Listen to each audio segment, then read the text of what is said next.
and this is, I guess, a good enough way to start the podcast as any.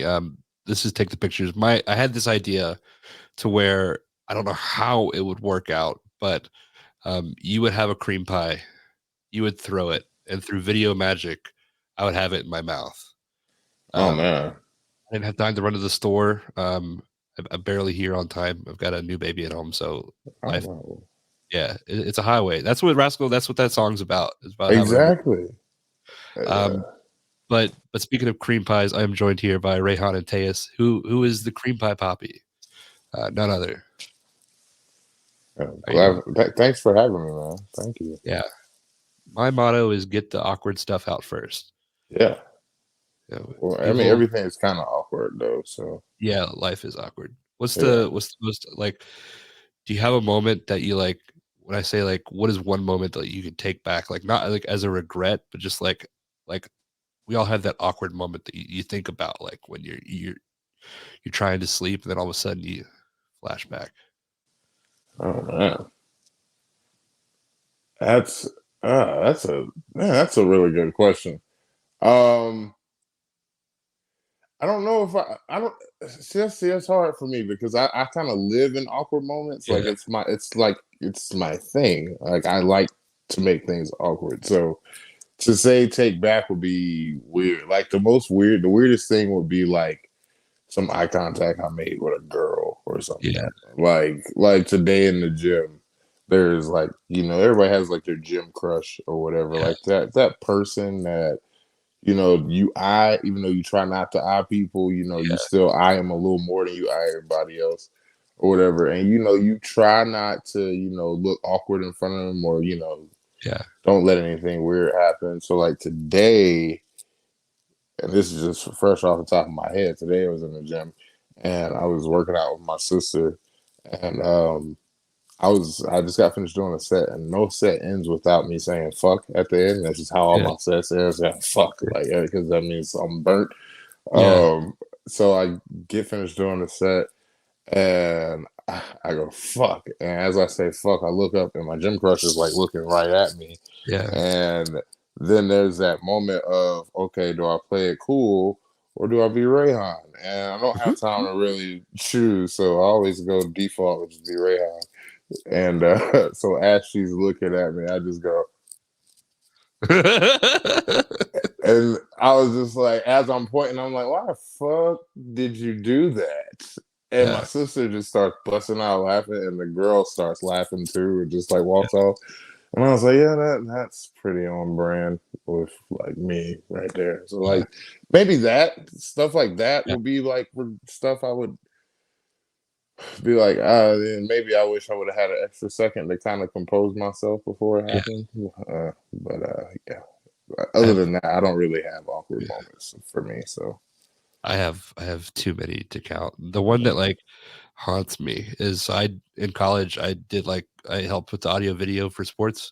So I mm, was working a baseball game and I was in third field camera. So like the home dugout was right here. The game just ended. I'm packing up the camera. The coach walks over. He makes eye or what I believe to be eye contact with me and he says, "Hey, good game." And I'm like, "Yeah, yeah, it was." I said, "Thanks, coach." And he looked at me and then he looked at the person he was actually talking to, which was the pitcher that just won the game. And then he looked back at me and he's like, "You did good too." And I was like, "Dude, just pretend I don't exist." yeah, just keep it moving. If you just Keep ignore me, this is gonna make the pain a lot less it moving. for me.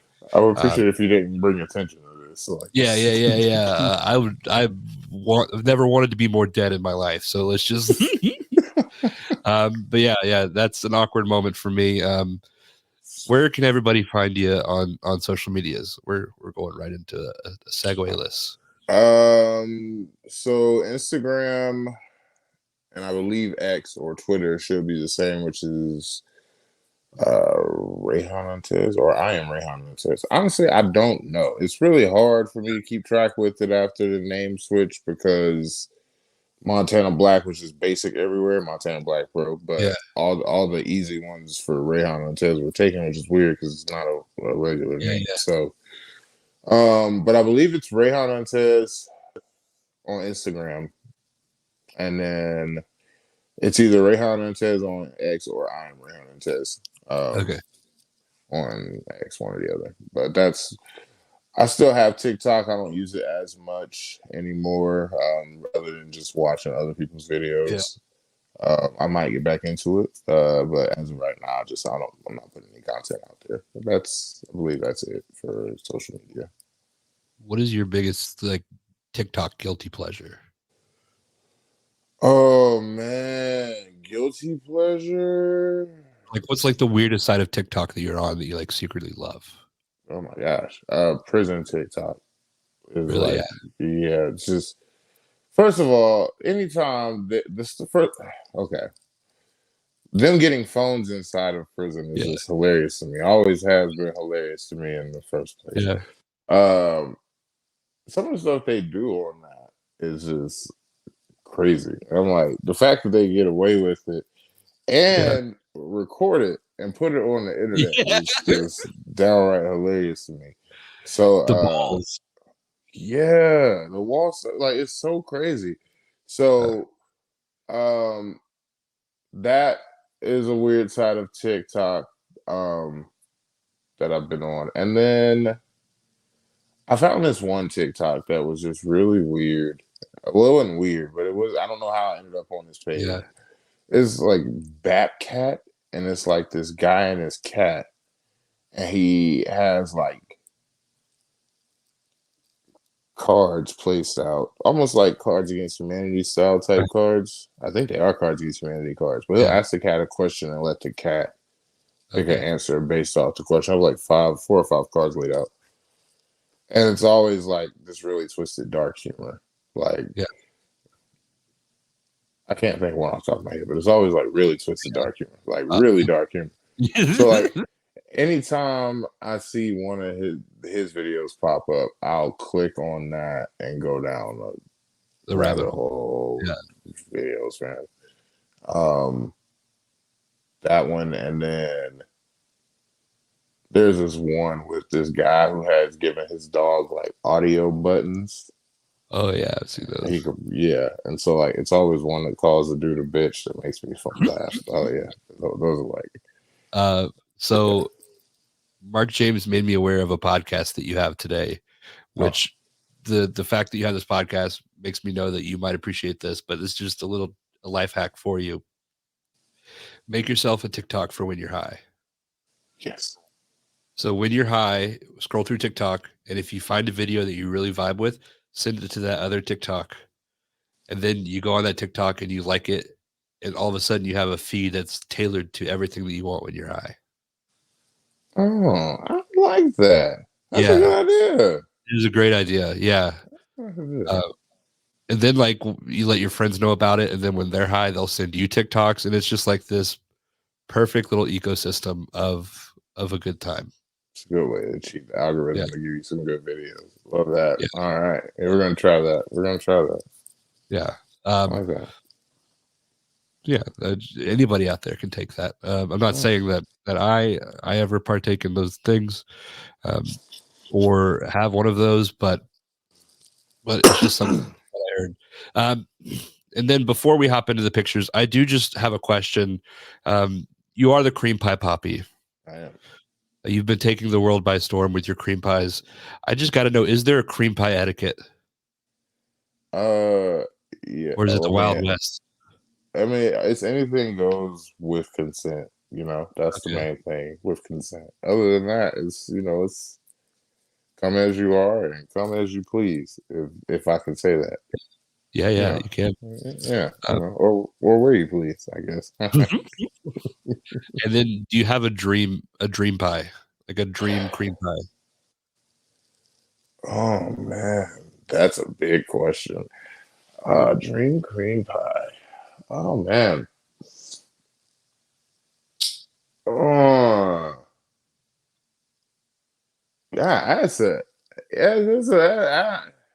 I don't really know if I have a dream. Like, if there's anybody on the list, absolutely that Effie, probably Yeah. Effie, definitely Effie. He's on the list. I got Sunny Kiss. I got her at Ashe, right? And that was cool. But me and Effie got history, yo. Me and Effie got history. and I feel like we could make some magic there. So Yeah, maybe so Effie would be a good one. I heard you But first. big time list. Jamie Foxx, T Pain, maybe. Yeah, outside of Yeah, wrestling. Yeah, yeah. Are they like in the studio, like doing the remix to "Blame It on the Alcohol"? they're And you just doing the remix to Cream Pie Papi. That's what they're doing. That's what I need them to do. I need a world where you're on TV, you're coming out, and fucking Jamie Foxx and T Pain are behind you with microphones, and they're just tossing cream pies out like the fucking New Day left and right as you I make don't your care. I debut. don't care. I don't care what date it is. That's my WrestleMania. I don't care what Yeah. date it is. That's my Jamie Foxx and T Pain are two of my all time favorite entertainers. Jamie Foxx, by far, anybody who knows me personally knows that's like my guy. And T Yeah, Pain yeah, has been my guy for years. So like that would be a dream come true. A couple of people that heard the entrance theme were like, "Oh, it kind of has T Pain vibes," and I was like, "Well, I listened to a lot of T Pain before I wrote the song, so yeah, I was kind of hoping for it." But in a perfect world, I'm coming out throwing cream pies out, people T Pain, Jamie Foxx behind me. Oh yeah, it don't get no better than that. It don't yeah. get no If better he's than that. waiting in the ring for you, Oh my gosh, it don't let's get no manifest better. that. Let's Oh yeah. manifest that. Uh, But yeah, do you have a like favorite Jamie Foxx movie that people would be like, that's garbage? Or that's does it exist? garbage. Yeah, I don't think it exists. It's garbage. All the Jamie, well, I'll admit I haven't seen every Jamie Foxx movie, but all the ones that I've seen, I've been a big fan of. Yeah, Um, freaking Law Abiding Citizen is probably one of my top favorites. He's great in both the horrible boss movies. yeah, Um, obviously Ray Charles, the Ray movie is yeah, amazing. It's just I don't know. He's one of my top actors, so I don't know if I could say there was a movie. I don't think I've ever told anybody like, "Oh yeah, I like the Jamie Foxx movie," and they were like, "Ugh, why?" Like everybody's always like, "Oh, I love that, I love that." So I don't know if it exists. Maybe it does. I just haven't seen it yeah. Well, we'll find out. If there's a bad Jamie Foxx movie, leave it in the comments. But we're here to talk about pictures, not Jamie Foxx. So I'm going to transition. I said that weird. I'm going to transition into the slideshow portion of our podcast. Wow. That sure is a seamless transition. Here we are. We have a slideshow, and for those who are listening, um, that's a choice. It is a very visual medium, but there is a link in the bio that has all the pictures, so you will be able to see along. It's available on YouTube if you didn't know that.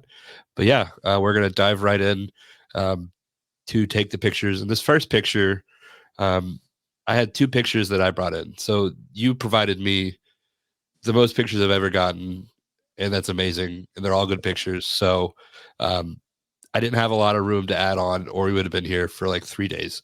But this first picture is one that I picked, and I think it's a teleportation device to a certain year. So without further ado, I'll just hop right into this picture. And we'll talk about it.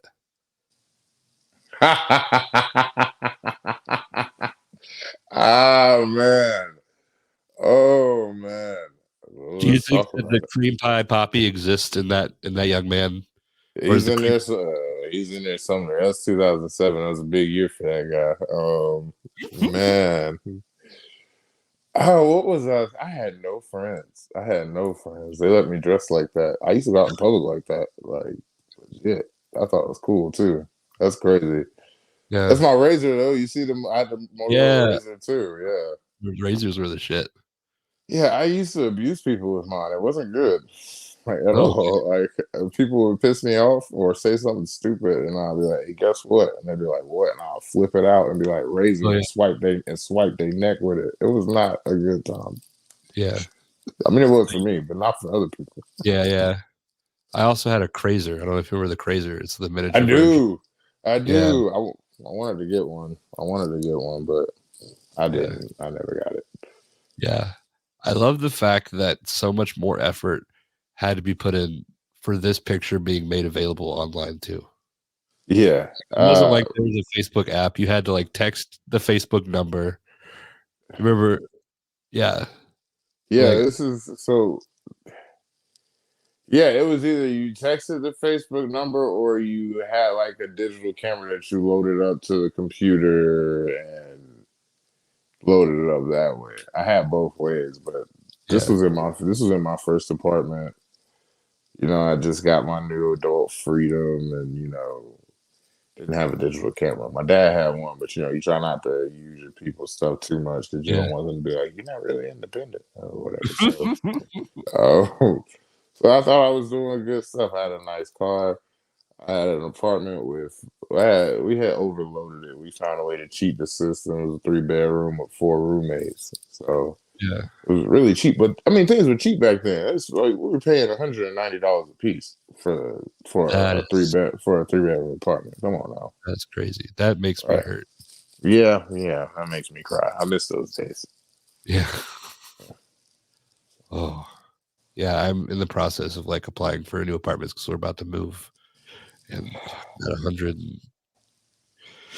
All I right. don't I don't I don't I don't envy you at all. I don't envy you let's at all. let's not dwell into on this too much before we all get too sad. But I guess this next picture starts your journey, starts the beginning of the pictures that you provided me. We've got a young in the business Reyhan Inteus with a George South. Savannah Evans is there. Movie Mike. Quite Yeah. the scene. Walk us through this picture. Yeah, so this is actually the day of my first wrestling match. It was me versus my roommate who started training the same day that I did. I was his first and his last match. Uh, we had the first match that day, and then his last match in wrestling was the next week. Oh, So we did this at Darius Lockhart's mom's church. We would do trainings with George on Tuesday, and that Tuesday before, he didn't have a nickname for me yet at the time, so he just called me his big man. He was like my big man, and my roommate was his other big man. So that's how he always referred to as my big man and my other big man. And he was like, what are you guys doing Saturday? I was just like, oh, nothing. He said, well, buddy, okay, listen now, okay. Now, you guys gonna have a little match for me. We're gonna have your first match. And I was like, oh, well, it's not this time. It's time. So yeah, we get there. Um, I'm nervous. I don't have wrestling gear. Obviously, I'm wrestling in a George South t-shirt and some black wrestling shorts. I still have to this day. Never gonna get rid of them.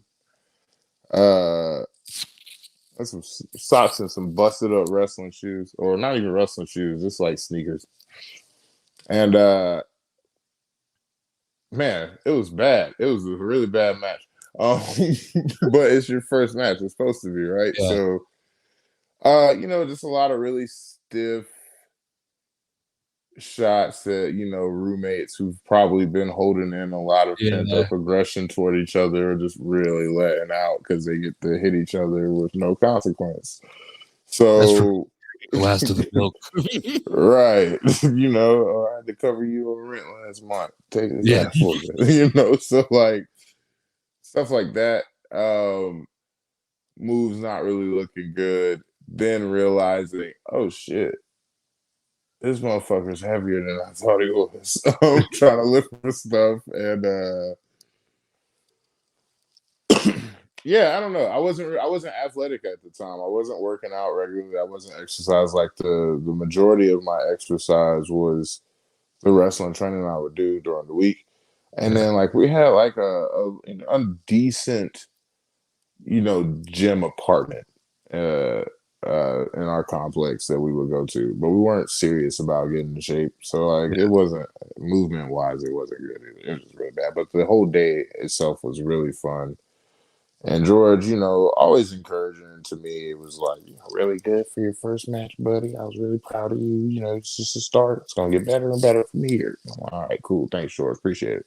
Thanks for not telling me I suck because you could have yeah, went that route and it would have been justified, but he didn't. yeah. So, just a good match. Let's see. Yeah, that's Deja sitting beside Savannah. I think that's who Savannah had wrestled that day. Yaya, I think wrestled. I want to say Yaya wrestled Darius. Maybe I'm not sure. Wrestled somebody. I think Yaya got his nose busted that day too. I think he was. Yeah, like he nose got busted in his match. I believe. Not 100% if it was that one, but I think it was. Yeah. Yeah, it was a good day though. We had a lot of fun, a lot of memories. Yeah. Um, Mike was eating people's food or eating the food provided upstairs as he does. So it was just it takes me back to the old training days. We had a lot of fun back then. So Yeah. And speaking of Mike, this next picture leads perfectly into that. It looks like it's a little like level upgrade here. There's the George South shirt. yeah, the same shirt. That's the same gear from the first match. Wrestler shirt, and shorts. This is actually so the reason why I selected this picture. This is the first picture that I had somebody come to the show that wasn't involved in the wrestling business. Like my non-wrestling friends came to this show. Just a couple of them, not a lot. So it was like a big moment for me. I still didn't have wrestling gear yet because I have the whole dilemma with like gear makers over the years. But it was so much foolery going on inside of the ring during this battle royal here. And me and Mike have a whole little inside joke that I can't get into with this moment right here, but that's what the picture is for. Because it was a memorable night. And what you can't see is I'm missing like missing my right or left. It might have been my left thumbnail. I'm missing one of my thumbnails because I was moving that week out of my apartment into another apartment, and while we were carrying the couch, my finger hit the wall and ripped my entire thumbnail off in the process. So like I'm missing a whole thumbnail in that picture, but you can't see it.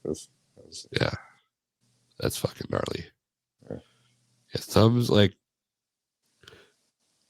fingernails stuff. Like if you get it right, that's like it'll make you feel like a real big baby. Yeah, it really will. I did because I was just like I was crippled for like Yeah. that however long it took for them. It felt like they took forever at the ER too to come check on me. I'm sitting here and like the blood's not stopping no matter how much pressure I'm on. So I feel like in my head, because we always over exaggerate stuff with ourselves, I'm like, I'm bleeding out. I'm gonna die in the lobby from a fingernail. And it felt like it took them like Yeah. and it took them like an hour and a half to come get me. Just sitting there in pain and just like nonstop bleeding. And just like the biggest freaking 6'6" baby you've ever seen. I was like 325 pounds at that time. So 6'6", 325 pounds, crippled by my thumbnail. Yeah. Well, I mean, it'd do it to the Andre the Giant, I'm sure. Although his thumbnail probably like fall off and like fucking crush somebody. Yeah, true that.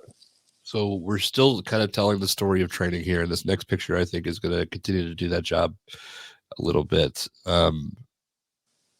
I don't really know what's going on here, but I'm sure So, when I first started training, it was back 2015. George told me he was like, we had more than one night of training a week. At the time, it was just him and Caleb Connolly running the class.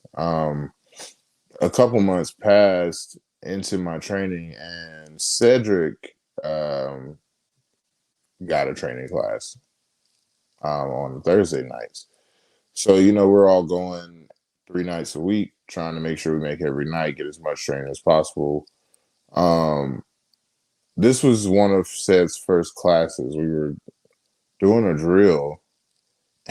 And at the end of the drill, we go into like practice matches.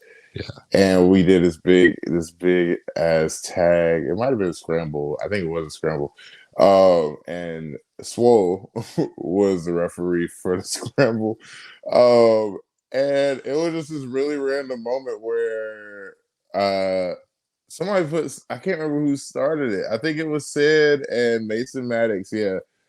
put each other in a figure four, and then somebody just started. Everybody just started grabbing stuff. So I said it like a head scissor. Somebody, that's my guy Matt back there puts me in a freaking sleeper. Everybody just started grabbing something, and then while everybody's holding it, Swole just like starts DX chopping everybody for no reason. Like, and somebody caught it on. Somebody was there that wasn't involved in the match. They had we had numbers, so you have to break them off. So somebody was involved in like a singles match for their practice match, and they took the picture of this is what I think is like the perfect picture. This is like the perfect moment right here. Everybody's locked in, nobody's tapped out yet, and she's just giving the DX chop. Like it's great. Have you and, go ahead. have you heard of the concept? I think it's like a Reddit subreddit, but of like accidental renaissance. It's these pictures where it's just like all of a sudden like looks like fucking David and God touching. Like it's just like this perfect moment of. I think this is perfect. I don't know how they timed that picture so well, but it was perfect. It was good. We used to have a lot of fun in the trainings. It was and like people who see like me and Sid and Swole hang out, or me and Ian and Mike and Yaya and Bobby and Darius hang out, and they'll see like how we bond and stuff. This is where that bond got built. Like seeing each other 3 times a week. Just for training, and then starting to go out and getting cars together for years, going to shows together and just driving places, not knowing if we were going to get booked, setting up rings and then doing all that. And it's sometimes still not getting booked, even after driving 8, 9, 10 hours to a show. So like, we built that bond. That's where this started. It's really cool to see how it's kind of developing now with Ashe too. Yeah, it's really cool to see it to where it's blossomed to. Like it was a picture I almost submitted, but I wasn't in it. It's just a picture of Sid in a tank top at IHOP, and it was just something that I almost submitted because it was the first night that Sid and Ariel or Sid and Swole and myself had hung out, and it was like my second night in training, and he was just like, got finished training, and he was like, "Hey, what are you doing after this?" And I was going home, and he was like, "Nah, we're going to IHOP. Come to IHOP with us." And it started this thing. That's where me and Sid and Swole got so close, and then but it started this thing where I literally, after training, it didn't matter how many nights a week we trained. We all went out, sat down at that IHOP and got food and chatted it up till like 1 or 2 o'clock in the morning. So, and this was kind of just like chemistry kind of unfolding on camera at this point. So, yeah. That is awesome. I have to depart from the story a little bit. This is my second pick. And I don't know if you can tell by the sweatshirt that I have. I'm a big fan of Wawa. So when I saw this picture, I had to put it on here. Let's talk about Wawa. I think Wawa is the fucking best. I fucking love Wawa. I will die by Wawa being superior on the fast food gas station fast food chain or whatever. They've always had my back. I'm always gonna have their back. That's just all to it. And man. So this one, obviously, I'm in North Carolina. We don't have any down here yet, unfortunately, whatever reason that 4 is. years. Yeah, no, unfortunately. But I got introduced to Wawa back in like my party days, way before got into wrestling, because one of my friends went to Virginia State. So when I would go and visit him for homecoming or go up to college campus to try and holler at girls because I thought I was cute or whatever, this was a stop, was Wawa. So then when I got into wrestling, everything was sheets. Like every time I got in the car with people, sheets. And I was like, dang, man, I've never seen no Wawa. Then this picture is actually the first Wawa that I saw as a professional wrestler, and I was so excited. I was like, "Oh snap!" And from that point forward, I was able to start marking the trail where the Wawa was at. So we got like long trips. We get booked up in Battle Club, and we drive. I tell people every time, "Hey man, I better get your sheets in before we get to, the certain point in Virginia. Because after we get to a certain point in Virginia, it's Wawa till we get back down here. Yeah. Yeah, simple as that. Love Wawa. What's your go-to Wawa order? I'm getting a cup of 15 meatballs every single time. Every single time. And then I'll get like a sandwich. Always the meatballs that are guaranteed. I get this big Yeah. ass cup of meatballs, and then I'll go on the menu and find something else to get with the meatballs. Because I Yeah. know I know if sometimes you see something that you don't know how it tastes because it's not something you eat regularly. And you be like, I'm gonna try it. And you taste it and you be like, if I was into this, I would probably like this sandwich, but I'm not into whatever this Yeah. texture is or whatever. So I'm always skeptical of that. So if I ever try anything new, I always gotta get like a small portion of the new thing and get a big portion of something I know I'm gonna like, just in Yeah. case I don't like the new thing. Then once I get the new thing, if I like it, then the next time I get a regular size or big, whatever. So, but the Um, meatballs are just if I get like a sandwich that I know I've liked before and I get the full size, I still get meatballs. I'll just get a smaller size of meatball. yeah. I haven't had the meatballs. I'm gonna have to try them. My go-to is it's half mac and cheese, half mashed potatoes with chicken strips on top and the Ooh, cheese sauce. love that, love that. You can Yeah, get the meatballs on mac and cheese. fuck, really? Yeah, it's not a combination I would ever thought about before they offered it, Yeah. but I'm not mad at it either. No, So I hop and now Wawa. I've tortured myself because I yeah. gonna spend the rest of. I apologize if I've done the same for you, but Oh no, I love Wawa so much. I mean, yeah, I bought this with my own money just to kind of. I I made a I'm not shirt. mad at it. My wife got a cricket for Christmas. Mm. Do you know what a cricket is? Not like the phone. No. Oh, It's okay. this craft thing that like cuts out vinyl so you can make t-shirts. Oh, Um, okay. and I got really into making funny t-shirts, like or stuff that I thought was funny. So I made one that said, "On the seventh day, God made Wawa sweet cream cheese pretzels," and I had the I Wawa logo on it. love And I that. wore that. I accidentally wore it to a Wawa. I say accidentally. I wore it on purpose to a Wawa one time. Like 8 people were like asking to take pictures with me, but like I, I I'm a ride or die Wawa I person. love it. I love that. I love that. Yes. That was good. Yeah, you chose the right side of history right there. Yeah. So, Yeah. Sheets is good. Like, don't get me wrong, Sheets is good, but it is. I don't disparage Sheets unless somebody like. I wait till somebody says something negative about Wawa, then I talk yeah, negative about Sheets. But if you don't say nothing negative about Wawa, I enjoy Sheets. I enjoy I'll Sheetz. eat it. Yeah. I had a girlfriend once that like there's no Sheets in Charlotte, but they're like the closest one is like Mooresville, and then a girlfriend lives in Mooresville, and like it's right at the beginning of the pandemic. Like we go and hang out, and nothing's shut down. There's no curfew. We go and hang out.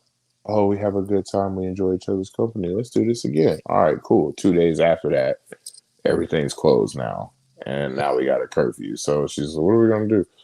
You could just come here and spend the weekend here with me." And I'm like, well, yeah, because I'm not going to drive from Charlotte to Mooresville every day for the Yeah. whole weekend. So I go up there, and the only thing that would get me through the drive, as soon as you get off the exit, there's a Sheets right there. So I was like, all right, cool. It's not Wawa, but it'll do. Yeah. It'll do. So they sell these. QT started selling them too now, but they sell these little knockoff Uncrustables. Uh-huh. Just amazing. Just Yeah. amazing. I know exactly what you're talking about. Yeah. Yeah. Um, awesome. Yeah. My wife, when she was pregnant, those were like her go-to things. Yeah, Um, those are good. right. So we're gonna go from this picture, Wawa. I could really talk about Wawa for 30 more minutes, but Me we're gonna too. jump into something a little bit cooler and a little bit more accomplished here, and that is this picture right here with Yes. Sheamus, the great Sheamus. Walking Hall of Famer right there, by the way. I just want to get that out the way. It's a yeah, Walking Hall of Famer. Um. So yeah, man. I want to say this is 2016, I believe. Um. It's literally the Monday night after WrestleCade. So we're at WrestleCade. We get this call from George, or George is at WrestleCade. We're tearing down. George comes up and grabs a couple of us and goes, "Are you guys are free tomorrow?" And we're like, "What do you need, George?" And he's just like, "I just, WWE's coming to town, and they asked me if I had a couple guys that can come." And I was, "Well, yes, absolutely. That's what you lead with. Don't ask me if I'm Yeah. free. Just tell me WWE's coming to town and they need people. Yeah, I'm free." Yeah. So we go back to Charlotte from Winston. We all stay at the same place that night just so we can all go and get to the arena at the same time. Um, and we get there. We go to I think it's Blackfin at the time, back when the Epicenter was still open. They take all the extras over there, and they sit us down in the bar, and they're like, "Oh, so it's gonna be this bar fight, where you guys are gonna get into it with Sheamus and Cesaro." It's like maybe 20 extras there, Yeah. and they're sitting there. So it's JBL and a couple other people. JBL is in charge of overseeing the scene and make sure everything goes off right. And he goes, "All right, so we got to pick the people that are gonna, be the head antagonizers." And so they're like, they know Zayn. Zayn's been there a couple times before in the past, and Zayn's been in the business at this time for a while, so he already has a lot of friends. So like, "Oh, we use Zayn."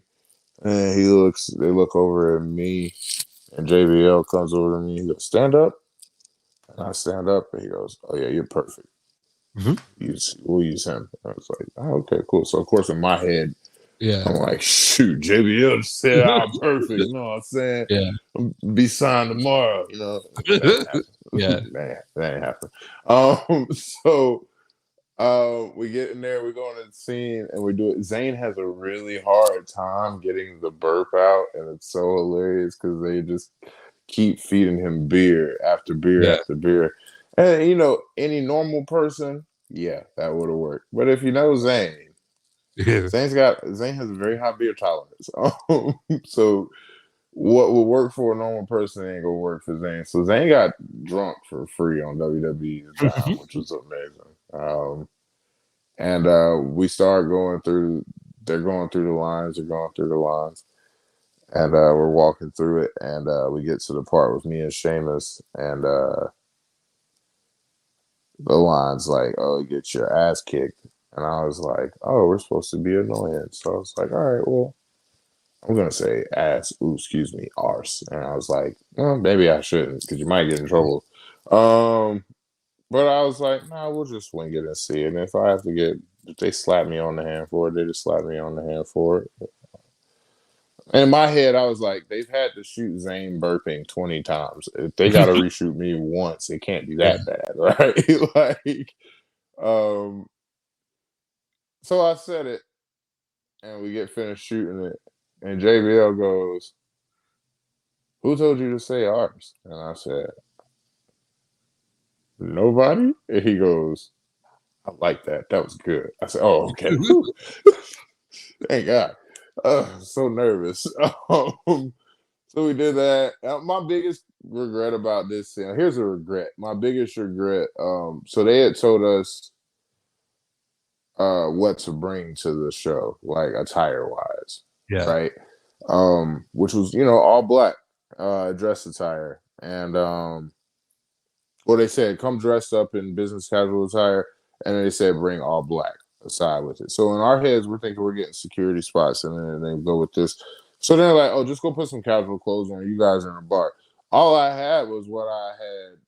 The last thing I had clean from WrestleCade that weekend because I hadn't been home yet, which was this tight ass gray shirt on my big ass titties and some also gray, but not the same shade of gray sweatpants. And I was like, man, I look so tacky to be on national TV.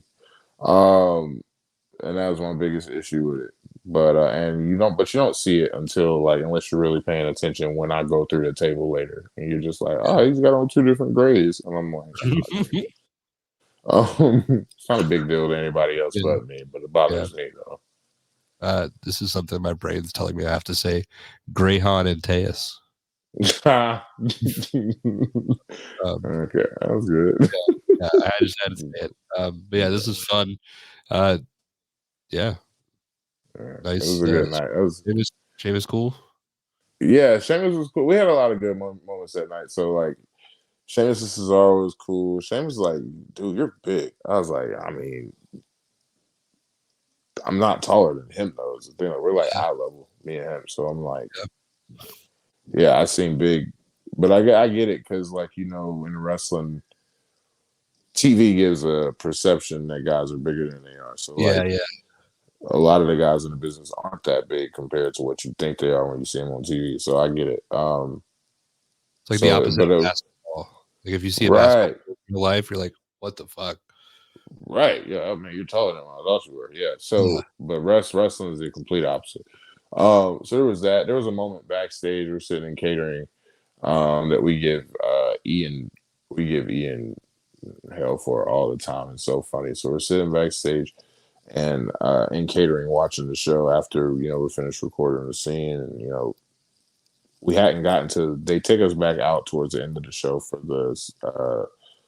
the match with Charlotte and Sasha. It was Falls Count Anywhere. Yeah. So they knew they were gonna fight into the crowd, so they took the extra help, the talent, the work, you know what I'm saying? They took us to the audience to sit in that area, to kind of control, keep anybody from getting wild with the talent or anything like that. So, while we're backstage waiting for that, Ian, because Ian's one of those guys, like, he don't sleep much, and I don't know why he don't sleep much, but when he is ready to sleep, he sleeps. So he nods off in catering, and we're just like trying to wake him up, like, Ian, wake up, wake up, wake up, wake up. And Goldust comes back there and sees him, and he goes and grabs like one of the little Vienna cookies, Yeah. little hard vanilla cookies, and sticks it in Ian's mouth while he sleeps. His mouth's kind of open. And Ian wakes up with the cookie in his mouth and gives Goldust the meanest mean mug, and all of us are like, Ian, fix your fucking face, fix your face. Like, oh, so many moments that happened that day. It was really cool. Bailey said she liked my jacket, which will live with me forever because I just absolutely adore her, like on the top level. And because we went and did the paperwork, and then they was like, go to catering, but I hadn't gotten shown where catering was at the time, so I'm like just kind of walking where he pointed, and I'm like, I'm a grown man. I can put 2 and 2 together. I'll figure it out.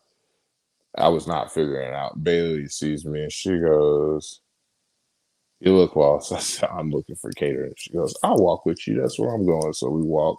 She's like, I really like your jacket. I was like, oh, thanks. She goes, it's a good way to stand out. I said, oh, I appreciate it. It was like this turquoise corduroy jacket. It's like one of my favorite jackets. It was already one of my favorite jackets, and I was like, absolutely my favorite jacket because Bailey complimented it. I was like, Just the Bailey jacket, yeah. Yeah, so that alone, it was a good day for me. Couldn't nobody tell me nothing else at that point. Yeah. So we're gonna go from this WWE experience to this one. So now you're in a ring.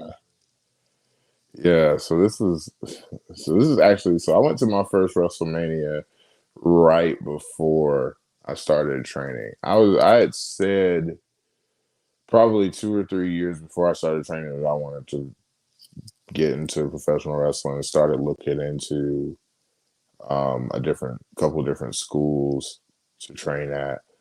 Landed on high spots, but I wasn't familiar with how people in the wrestling business can be sometimes, especially with people they're not sure if they are taking the wrestling business serious when they come in. Sometimes people can be a little standoffish. The people in the high spots office weren't the most friendly of people. And I come from a background of I'm gonna match the energy you give me, and 9 times out of 10, I'm gonna be 10 times worse than what you're doing with it. So like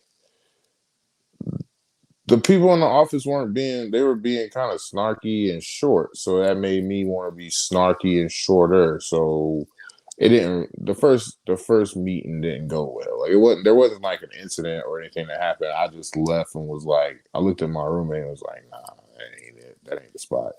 Um, checked out a couple other schools. Fast forward to this.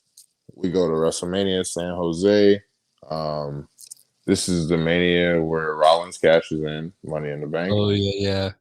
Yeah. So like my very first WrestleMania ever, just we're at WrestleMania Access, and they're like, "Oh, we're gonna do this promo contest. We want you guys to do a promo contest. We're gonna let the fans get in the ring and do the promo contest."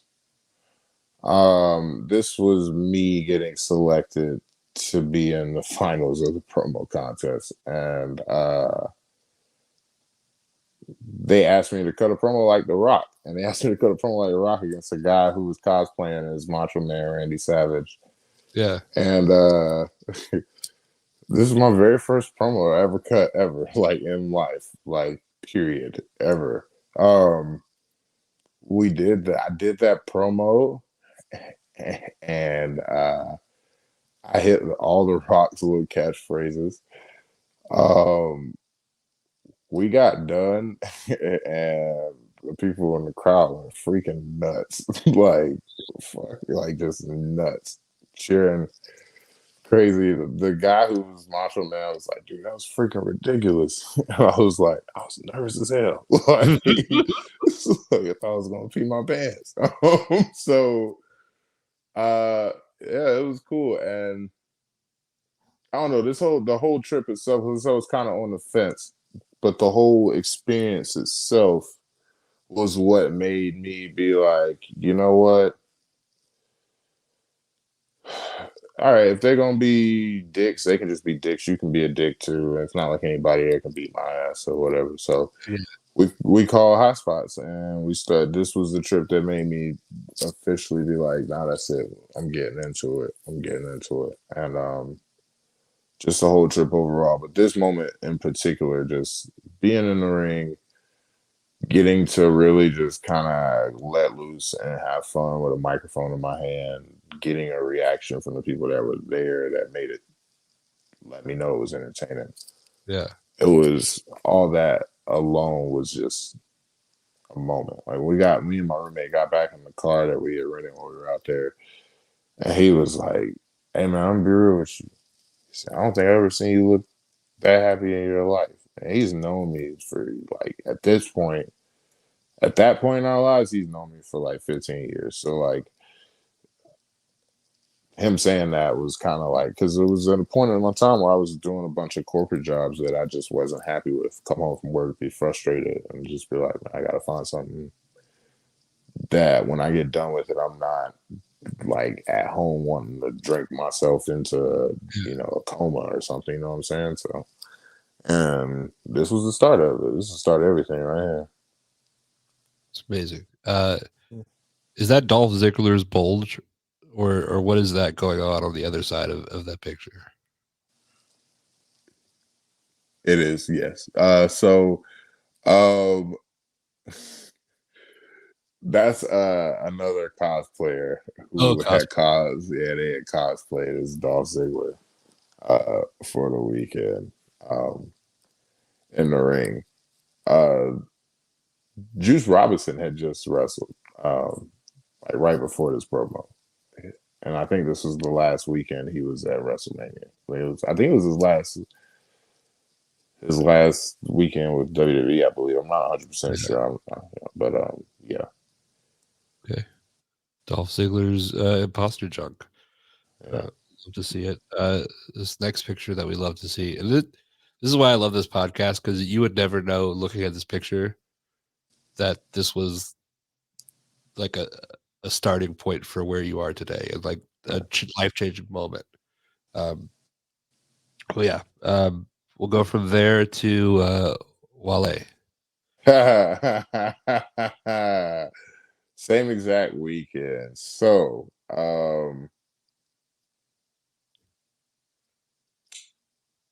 this was all right. So, anybody who knew me at this time, 2015, Wale was like, he was in my top three rap artists at the time. The Gifted album had just come out a little bit before, and I was really into it. Like that was it was on repeat for a while. So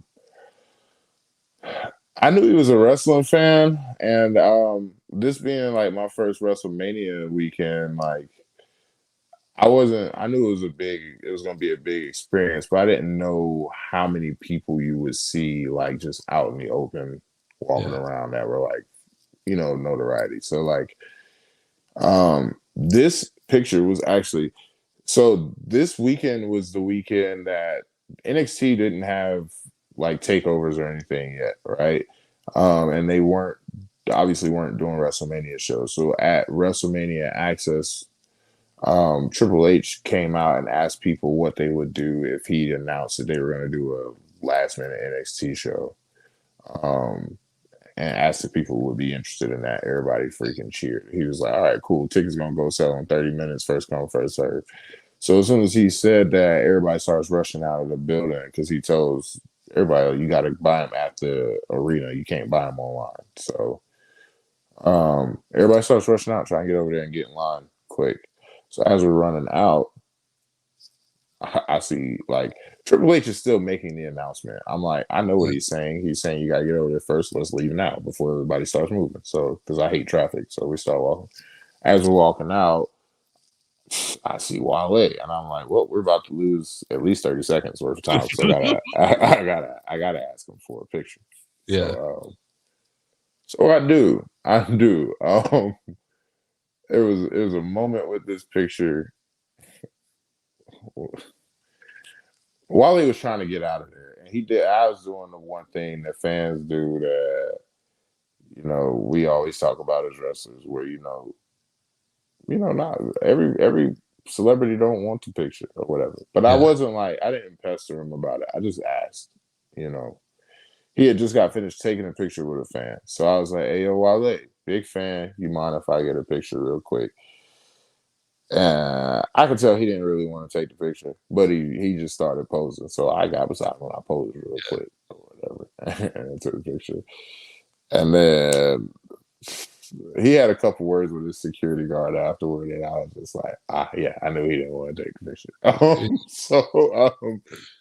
There's that moment. This is before I knew how big of a wrestling fan he was. So Yeah. like then getting into the business, I knew nothing about the indie wrestling scene prior to me getting into the indie wrestling scene.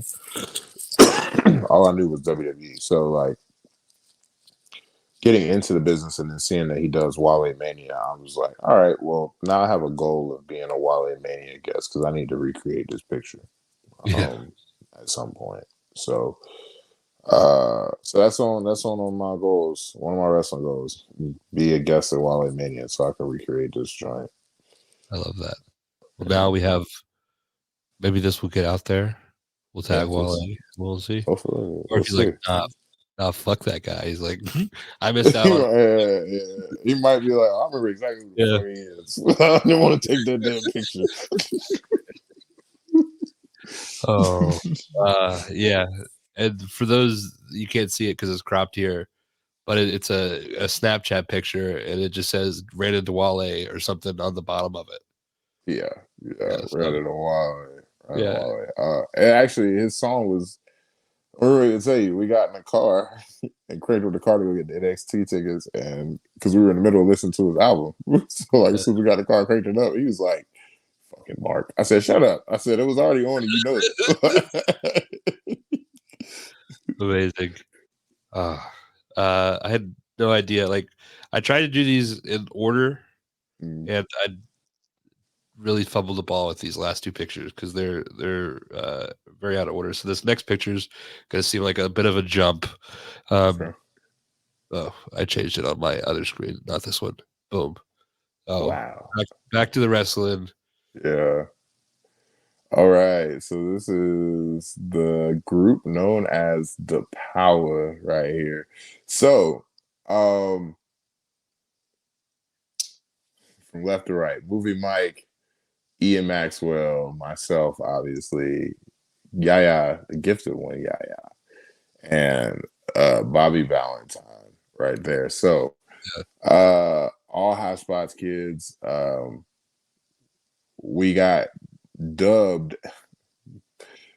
Like I said, we built a bond in training, and we were always together, like always together. If you saw one, you usually saw the other four. Um, yeah, Mike and Ian all started around the same time within like a month time span. I came roughly 3 to 4 months after them. Um, and then Bobby came like 2 to 3 months after me. So pretty much all around the same time, got lumped up together a lot. All going to the same shows with George, getting our first matches in, getting the reps in, traveling to shows, getting booked on shows together. One day in training, yeah, and Mike had gotten to the topic of starting a tag team, and then it turned into a group, and then it turned into a faction. These five. Um, Mike ends up separating, which we joke about with this picture a lot because we always his exact wording to us was, I think I want to be an individual. And it was just because we were having a lot of clashing on Yeah. decision making on stuff. Like we weren't getting into arguments or disputes. It was just like we could never land on anything because we all would have like different ideas. It's a lot of creative minds in that picture right there, and they're all different types of creativity. So like sometimes trying to land on something with that much is impossible. So Mike decided he wanted to venture out on his own, which we joke about because he said he wanted to be an individual, and then he left. He left and started his own group. It sounds like you didn't want to be an individual; you just wanted to be in charge. But we joke about this picture because if you look at the picture, because shortly after he leaves, the iteration of me, yeah, Ian, and Bobby all debut at AML as a group, as a unit. Me running singles, Bobby running singles sometimes, but also running 6-man with Ian and Yahoo running tag. And people are calling us the power. So we're all like getting booked regularly. And not on just like Future Stars of AML, like their main show getting used. But we joke about this picture because we're like, Mike said he wanted to be an individual, and this picture was taken like a year before he said that. So we're like, he knew all along Yeah. that he wanted to. Everybody else is He close was going to together. He's separate. over to the Yeah, he's all separated, all to the side. Um, but yeah, this was a funny night. There was a guy in that. At that show, this is NAWA at the time, and this was the night that they crowned their first. I think it was light heavyweight champion, which is Ian. Might have been cruiserweight. I'm not sure which iteration they had, but I believe it was light heavyweight champion. And Ya was like their Western North Carolina champion at the time. So I was coming in a feud with Adam James for their heavyweight title. And he had this idea of being like Super Cena, where he was just gonna want you guys at the end of the match to rush the ring, and he was just gonna beat all five of us by himself. And we were like, absolutely fucking not. Absolutely not. And that was the first thing, because George always told us if somebody has a bad idea, it's okay to say no. And that was the first time all of us consecutively was like, no, we're not doing that. So we had a lot of fun, and we learned a lot about how to be leaders in this locker room at NAWA. So this was a good moment here. And I think this picture is going to lead kind of.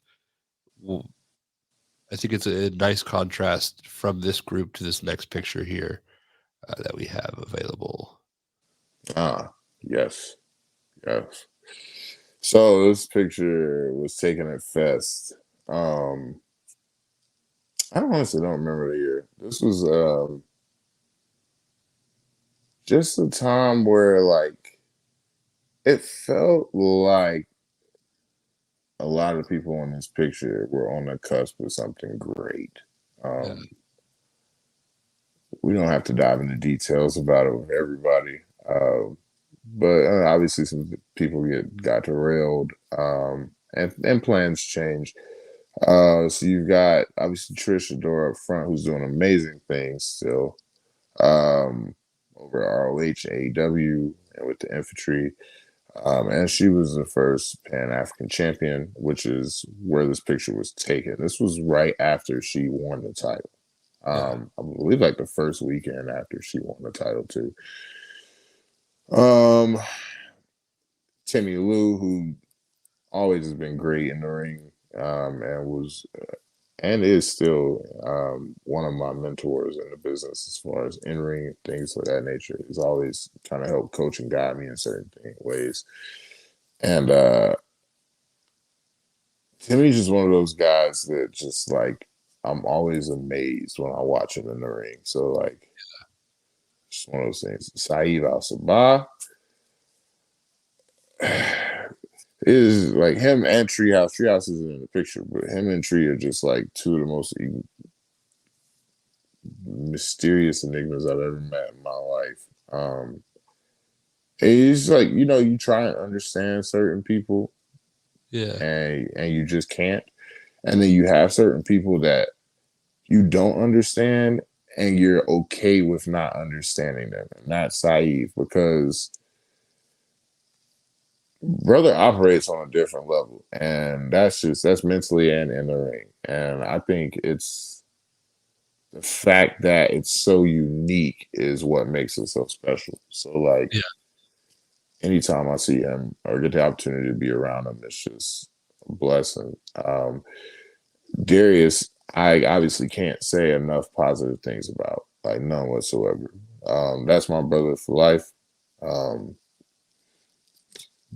he's like a year or two ahead. I think he might be 2 years ahead of us because he's a year ahead of Savannah in training, and she's a year ahead of us. So, uh, wrestling wise, he's our big brother. Age wise, he's not. And I like to remind him of that as much as possible. But old spirit, old soul, in my opinion, and just like years ahead of his time, and just probably, um, I want to say something in ring that we're not going to see anytime soon, in my personal opinion, other than in Darius. I don't really know what it is, and I don't think anybody else really knows what it is. It's just something about him. You just know whether he decides to sign with a company one day or whether not. You just know he's gonna do something big with the business, and Yeah. For sure. I'm glad I get to witness it and experience it. And then you got Savannah, my ex-wife, with Impact Wrestling, who, in my opinion, I just always feel like um, she gets a lot of push down in the southeast, but I feel like she gets overlooked a lot in other areas. Yeah.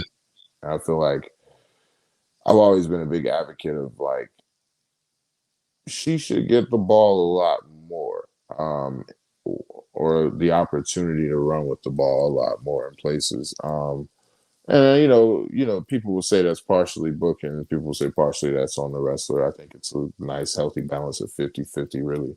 Um, but I got nothing but the most respect for it. So being asked to be in the picture was just a huge honor, because I had nothing but respect for all these people. And Boss, on the other end, my brother in arms, tag partner in every place except for APW Chester. Like Mhm. that's my guy, and I learned a lot about how to be a big man in wrestling from him. So like, um, always, anytime I get to be in his presence, I'm always just like humbled. So like, this picture itself was just like, it got a lot of traction online, and it meant a lot to a lot of people, and it meant a lot to me because in my head, and it's a transparent moment. Um, Sometimes you have a hard time seeing yourself on the same level as other people. Like, Yeah. you see people doing great things and doing great things consistently. And if you don't feel like anything that you've done recently or period is great, and them inviting you in on something is like a really humbling moment. And that's what this moment was for me. So it was just like a moment of almost like feeling like I kind of felt like I had a little bit of respect from people that I looked up to. And that's all you can really kind of ask for Yeah. when it comes to people in this business. So,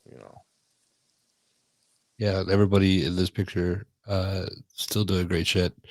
Um, just like to me, Tim, like the way he's evolved and changed and is constantly like nothing but respect. TJ Boss, super nice guy, uh, super strong weed. Um, yeah. he makes road trips fun. That's yeah. yeah. But yeah, yeah, great picture. Thank you for sharing that.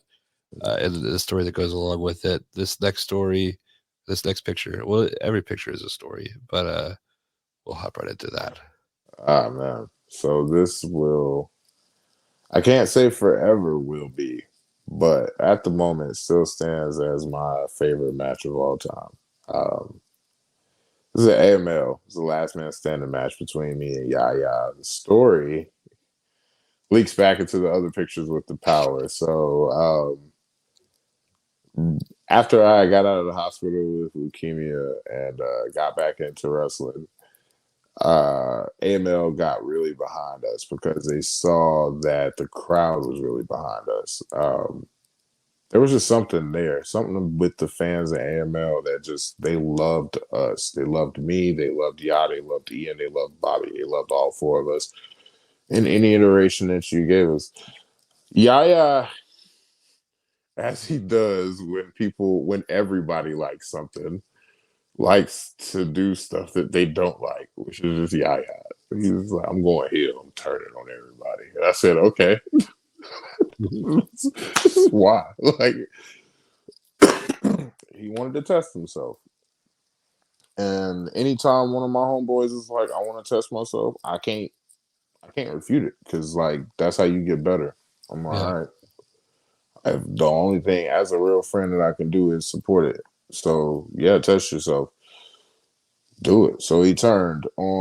He attacked Ian. He ran from me. That led to a couple matches with him and Ian, eventually building to big feud with me and Yaya at AML. Mila Johnson, who hadn't debuted in wrestling yet, but was doing ring girl stuff, was involved. She got hit during a pull apart with me and Yaya. Turned into this whole big. It was a real cool story. And it leads into this last man standing match with me and Yaya at AML. That was just, and this was literally my first gimmick match ever in wrestling. I hadn't done anything with weapons before. At this point in time, just literally nothing but wrestling matches, battle royals up to this point. So I'm nervous, but I'm also really excited because it's just like I always equate wrestling to just like big ass kids playing on the playground at this yeah, point. So like now the playground has more things for me to play with. So that's yeah, what this match was for me. So like me and y'all get in there. We're just like we're gonna start off with a little bit of wrestling, then we're gonna break into chaos, and we're just gonna have some fun, and we'll figure it out as we go. And it was a great match, but it's just there's so much stuff that fans don't know. There's so much conversation that goes on during a match that fans don't pick up on because of us responding to stuff that's happening in the fucking match. So like we get to fighting in the audience. We're fighting around. Yaya starts grabbing weapons and we're looking for stuff. He hits me with something and I bend over. And I don't know what he's grabbing. I just know he's grabbing something. And I feel the sharpest pain go across my back. And I said, what the hell is that? And I turn around. He's got this 2x4 in his hand that he just cracked me with. And I said, oh, you son of a bitch. so so we get to brawling, and Ian sitting in the audience is part of the storyline, and Yaya. has hit me with something while I'm outside, so I'm just off trying to recover. And he starts talking trash to Ian. I grabbed this cookie sheet. There's a picture of this. I should have sent this one too. You could have paired them up, but this is a picture of me with this cookie sheet, and I crack Yaya upside the head with the cookie sheet. He was like, I crack him. And he like leans on me. He goes, "That's for the 2x4, right?" I said, "Yeah." He like falls to the ground. Me and Yaya have had so many matches over the course of years, and I don't think I hit anybody harder than I hit Yaya. Like me and him hit each other so hard, and we don't ever know why we do it. We always just be like, "Why are we hitting so hard?" We just be drilling each other so much, and it's we just. But anytime I get to be in the ring with him, it's just so much fun because as part of the bond, we got so comfortable being ourselves around each other, and it equates so beautifully on camera. Anytime we get to be involved in each other, there's this natural chemistry that picks up immediately in this match. So this is actually the finish of the match. My finish at the time was the chokeslam flatliner deal. Uh, Yaya goes, we got the table set up. I'd already gone through taking a superplex through the table at this time, and that ladder had betrayed me earlier on in the match because I was It trying doesn't to look that slide it. reliable. It's not. And when I tried to slide it in the ring, it opened. So it wouldn't fit under the rope. And I had this moment of fumbling with the ladder. Yeah. And I don't know if it got caught on camera. We have this running joke with my friend group that my life is a freaking sitcom. Like I live on the Truman Show and somebody is out there watching my life because stuff Yeah. happens. And the way I respond is like in the sitcom. And it's not intentional. It's just how it happens. So like fucking I'm trying to get the ladder in, I pick it up, everything looks good. I go to slide it in, it opens up. Now it doesn't want to fit under the rope. And now I'm going in panic mode, but I'm talking out loud to the fucking ladder, and I'm like, "You dirty bitch! Don't you do this to me, you motherfucker! Don't do this to me! Everybody's watching. This is the one time that we get to use weapons." And I'm sitting here, and Yaya is like trying his hardest to give me time to figure it out, while also trying not to break and bust out laughing because he sees me over here having this whole panic attack with the ladder. And at this random moment, I just stop and look off to the left. And he asked me after the match, he goes, "You stopped and looked to the left. What were you looking at?" I said, "I was looking at the camera that's catching all this, what's going on in my life." And he's just like, "There's real cameras there. You chose to look at an imaginary camera to break fourth wall." I was like, I was having a moment. Hey, So when that becomes reality and this is a show, this is what's gonna win you like the Galactic Emmy Award. I'm telling you, it's gonna be great. It's gonna be great. We're gonna manifest this stuff, and then they're Yeah, gonna be like, "Yeah, it's got to be a psychic because he caught all this stuff years ago." yeah, yeah. Yeah, well, We've got so Yaya climbs the turnbuckle to hit something, and I'm laying on the table praying that it doesn't break before we get to it. And I hop up, pop him, and I climb the ladder and grab him for the choke, and then we both go down to the table. And the ref starts to count, and right before he hits 10, I roll out of the ring to land on my feet to be standing to win the last man standing match, and then collapse immediately. great story. I think it's title match now. If anybody wants to watch that match, I believe so. Yeah, I'm not sure. I know AML used to have their own streaming. I'm not sure what happened to it after a while. But I think it is on title match now, though. definitely worth taking a look at for that. Uh, this next picture, I don't know if it's wrestling related, but I actually don't really know what it is. But we'll just It kind of is. It kind of is. So this is at AWE down in Atlanta. Atlanta Wrestling Entertainment. When we were back doing our trips where we would just like go to shows and like we messaged the promoter ahead of time, "Hey, we're gonna come down and help set up, and if you guys need help with security or anything, let us know." And if you guys do have a spot for an extra match or a dark match and have the opportunity, we love, for you guys to let us know what we can do. That was pretty much the first 2 years of our wrestling career, maybe three, really, honestly. So we did that with AWE, and Murder and the guys down there really took to us just naturally. And I personally felt in my head, I already kind of felt like I was gonna click because it's Atlanta and it's guys from Atlanta. I'm from Atlanta, so I'm like in my head, I know how I vibe with people from my home state. So like, even though I hadn't met them before, we first went down to AWE with Sid. He's the one that told us about them and introduced us to the promoter and got us our first booking down there. So when he was telling me about the guys down there, I was like, "Oh, this just sounds like people I grew up with. That ain't nothing. They'll be easy to get." And that's pretty much what it feels like when I see them. It's like people I grew up with, Joe Black and Murder and those guys. Like feels like home. So we fit right in down there. Like immediately became family with those guys. This is where me and Eddie Kingston got cool. Like, there was just a lot. This is actually Sue Young's blankie hoodie type gimmick deal or whatever. Sue is just like one of the absolute best people in the world to me. Like, I absolutely love her. And she's always just people who meet me and see the stuff that I post or have like a face-to-face conversation with me will often tell you, yeah, Reyhan is wild and kind of random.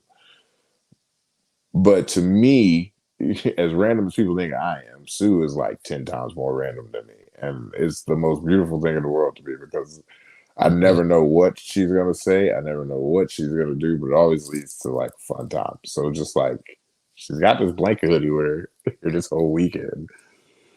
And I'm just like, we're having this little joking conversation or whatever, and she's like, uh she's just like, I sometimes like to put this on and pretend like I'm a superhero. And I'm like, I would do that, but it wouldn't fit. And then she just looks at me sideways and turns her head, walks around and puts it on my head. And it's just like, it's a pose. I'm like, all right.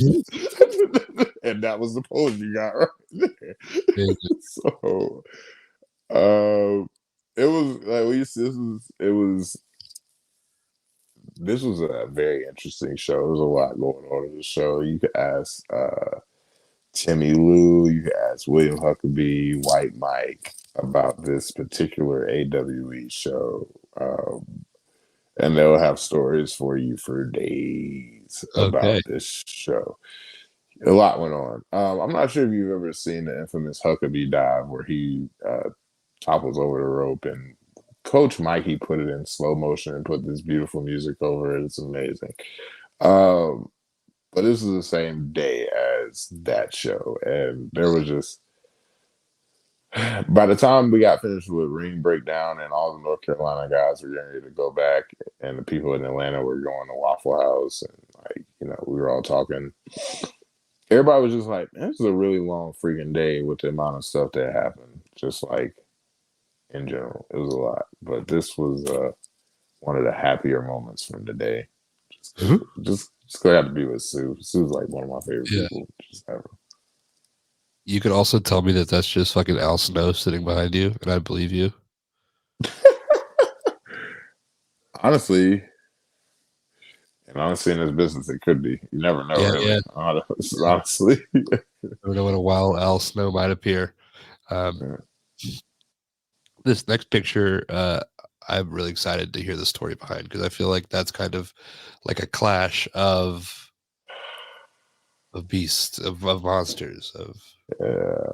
So there's this running thing with me in my head. It's just me. It's not I was gonna call it a running joke or gag, but it's literally just with me. So I don't know if I can even call it that. Where you get in wrestling and you see people getting wrestling and people start getting all these marquee matches. They get the guys that were signed. They get the guys that were, no big TNA names or former WWE guys. They get those marquee matches, and I don't get a lot of those moments. I don't feel like I get them very often when I do. So like when they do, when the moments happen, they mean a little bit more for me. This is an RWA. It wasn't a match I had. It was a match that Abyss was having with someone else, and I want to say with Chance Profit. Maybe I was thinking it was Chance Profit, and I come out and get involved as the main event of the night, and it leads to me taking a choke slam from Abyss. And this is when I'm still in my monster phase. This is Montana Black, not Reyhan. So take a choke slam from Abyss, and he leaves. This is the part that I do tell people I think is kind of like a running rib, and I'll never know if it's true until I actually get to talk to him. And I still might not know it's true because he might not even remember at this point. We get through the spot and get to the back, and everybody leaves and separates. And the promoter pulls me aside and goes, "Hey, can I talk to you real quick?" And I say, "Yeah." And I thought I did something wrong. He said, "I don't get these moments often." So in my head, I'm like, "Dang, I just messed up." So he's like, so I just happened to talking with Abyss, and he asked me if he could get a one-on-one match with you the next time he comes back. He said he really enjoyed it and wanted to work with you and see what you could do. So I was like really, really excited, right? So excited. I'm like, finally, a marquee match. You know what Yeah. news I woke up to the very next morning? What's that? Abyss just got signed by WWE to go be a writer. And I was like, oh, that's great. That's just great. That was great right Yeah. there. So the match never happened. As I believe he still works there. I have this moment. It was a really cool picture. I'm not happy with the moment itself, only because whenever I'm in the ring with people, I pride myself in making people's stuff look really good. Um, this was before I started taking my fitness more serious, and not even just, oh, let me get in shape, Yeah. in the sense of let me get in the condition of being able to perform well in the ring. Like I wasn't even. There were two phases to my fitness journey. There was a phase of I don't have to be in shape. I just need to be able to perform at a high capacity in the ring, and whatever amount of fitness that entails, I just need to be able committed to do that. And then there was the okay, well, let me actually try and get in better shape too, because I just don't like the way I look in general phase, right? So this is before either one of those phases. When he goes to choke slam me, and I could send you video footage of it after. I just got to find the video. I barely get off the ground for the choke slam. I don't. Now in my head, I thought I jumped through the roof, but when you look at the video, my feet don't come off the ground very far at all. Oof. And I just every time I watch it, I'm just like, you fat fuck. Like it's just like, and I watch it on leg days, so I know to go do box jumps Yeah. to work on my jumping Yeah. ability. Like it's just, but the moment itself was cool, and then the fact that he himself enjoyed the moment made it um made it worth the while. It was really cool, and it led to like this feud with me and Chance Profit that was really fun too. So it was, I mean, it was still cool overall. I'm really critical of myself in everything I do, and so that's just one of those times where I'm like, you should have did better there, but we'll do better next time. Yeah. And maybe he'll come out of retirement just for that match. I'm sure he's Maybe, I hope good. so. Maybe Jamie Foxx could take you to the ring for your WrestleMania moment, triple threat with FP. There we go. I would do a Monsters Ball match with Abyss and Mania with Jamie Foxx and T-Pain doing my entrance. Oh, come on. Yeah. Come on.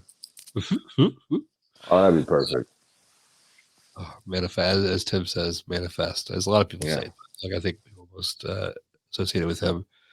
Next picture, another kind of TV talent in there. Yeah, Barbarian. So this is not Barbarian. I'm sorry, this is Warlord. This is our Stranded in Canada tour. Myself and James Tapia, I teamed with him this night too. So Sigmund from the Heat Seekers Yeah. had put up this post. He's like, anybody with your passport interested in doing some work in Canada? And I was just like, I got my passport. Heck yeah. So he just like messaged me. So I sent him a message. He told me the details. He's like, it's a tour, you go up there, you could take your merch, you can sell your merch, you'll be on every show for the duration of us being up there. The only downfall is we gotta drive. And I was like, oh, from where? And he was like, from your house to my house to Canada. And I was like, oh, okay. So it was Charlotte to Tennessee to meet up with Matt Sigmund and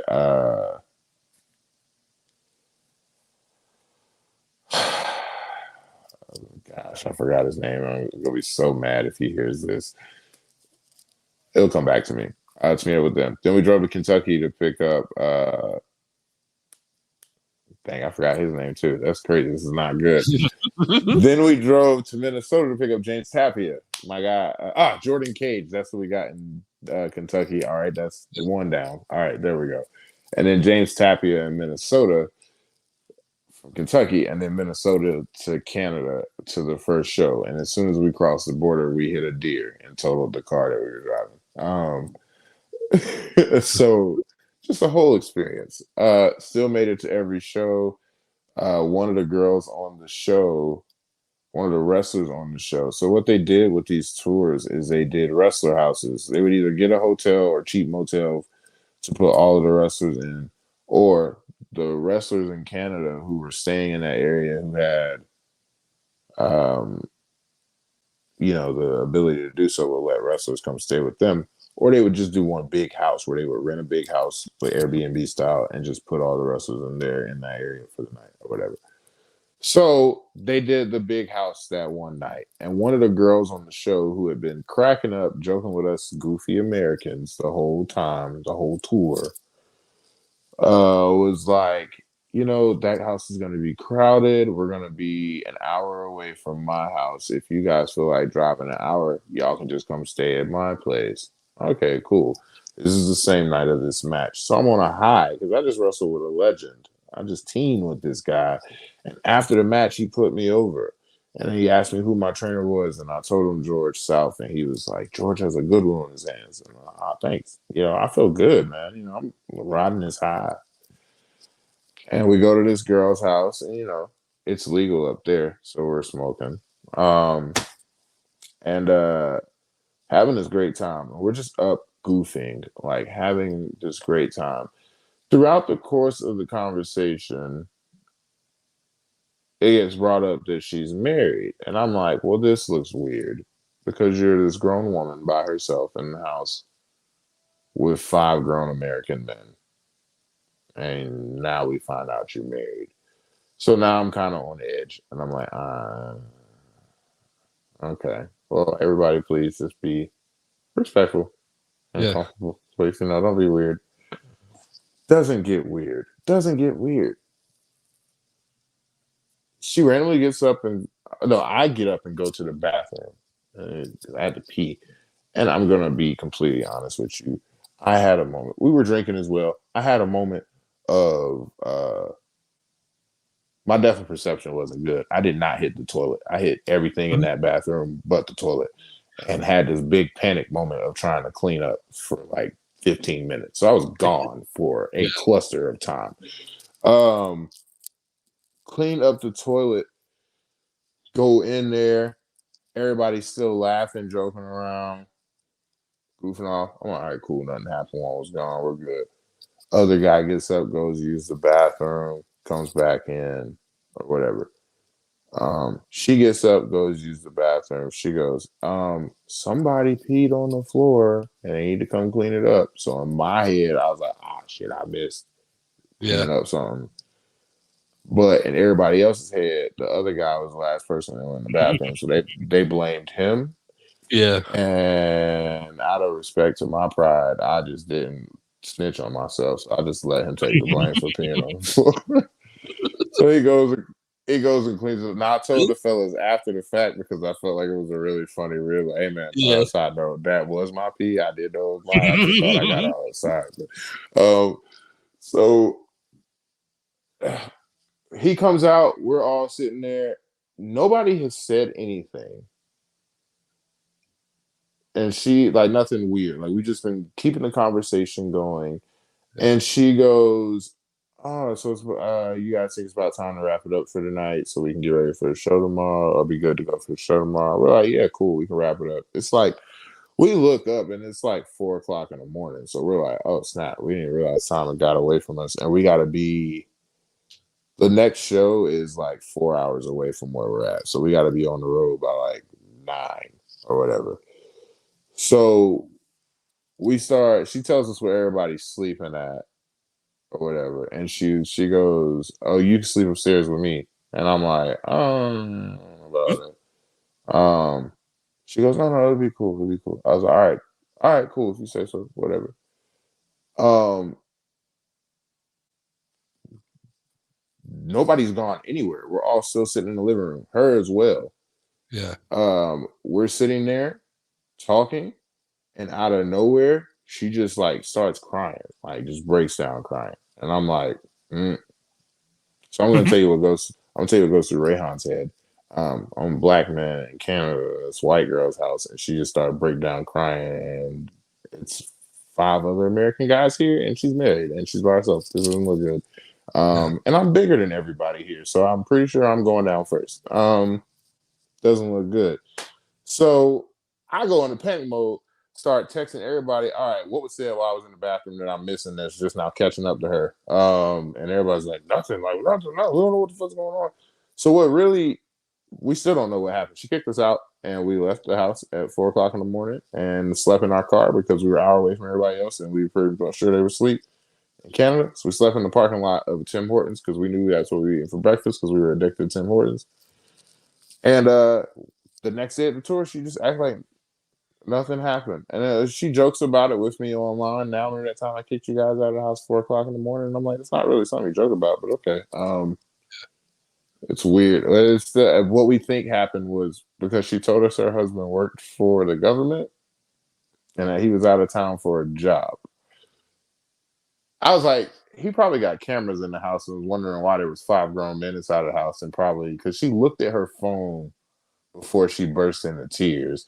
So I was like, he might have saw us on camera and hit her line with some stuff that because she went into this real panic mode of rushing us out the house. And Yeah. as we were leaving, as we were driving out of the neighborhood, this car drove past us. And I was driving at the time, so I slowed down before I turned out, and he pulled right into the driveway that we pulled out of. And I was like, Okay. Yeah. So in my head, her husband came home and told her he was on the way and saw us on camera, and she went into panic mode and tried to rush us out of the house. But in my head, I was also like, we weren't doing that. We literally were just like, if he was watching the camera, all he saw was us sitting on the couch. Nobody anywhere near close to his wife, like Yeah. just cracking jokes and laughing up. But even still, that can look kind of suspicious, especially if you didn't know there were going to be other men in the house. So, Yeah. I'd be. I would have questions. We had a lot. We had a lot, and she apologized for it. Like I said, after the fact, not that next day, because the next day she acted like it was like nothing had happened. She was laughing and joking around with us, whatever. But once she got over the embarrassment of it, she did apologize to everybody for it. But she never explained to us what the actual trigger was, so we don't know officially what it was. Yeah. It's just, yeah. Speculation. Yeah, my biggest concern was somebody had said or did something when I was in the bathroom that Yeah. was going to end up getting us all canceled. And I was like, one of y'all violated. And that was my biggest concern about being over here in the first place. So, but doesn't seem like it. Well, maybe one day we'll find out. Hopefully, But I hope, yeah. God, these goddamn We'll do that projects. one live. All that from the picture is great. You're delivering much more than I expected. And I'm very grateful. Can be a This next little long picture, winded sometimes. no, I like it. This next picture, I'm not familiar with who is in this picture, but I have an idea of what they might do. I'll just go to the next picture and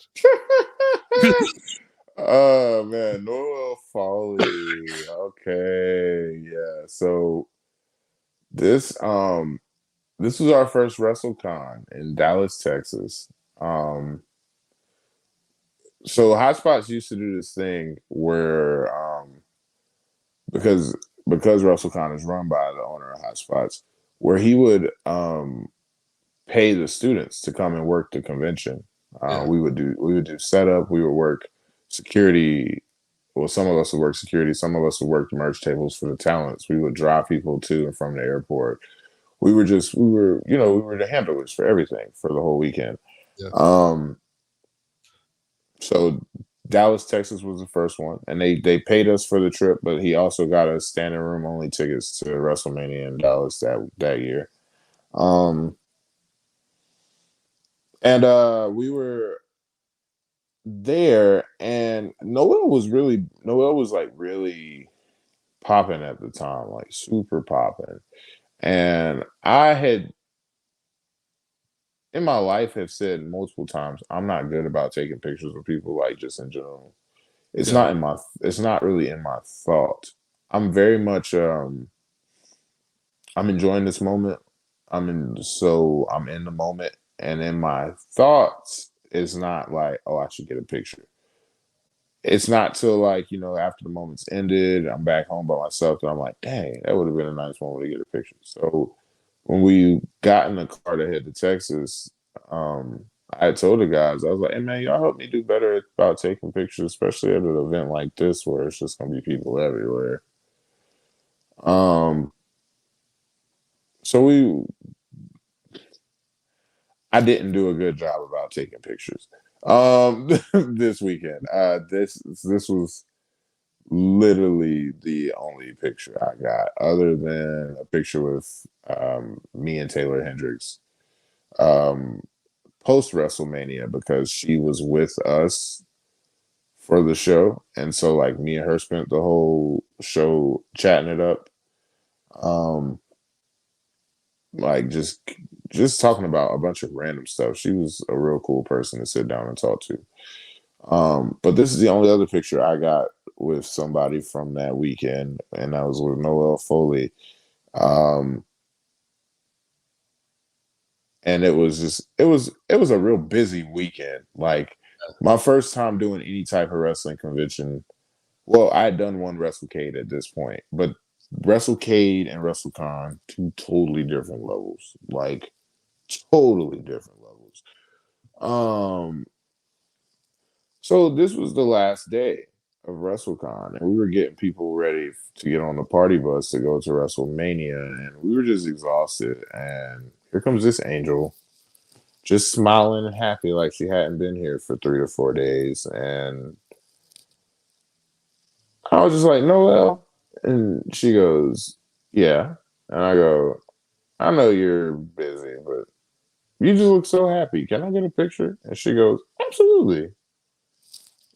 And she took the picture. And she yeah. goes, you really just wanted the picture because I look so happy? I said, yeah, because I said, look at everybody else's face around here. Don't nobody else look happy.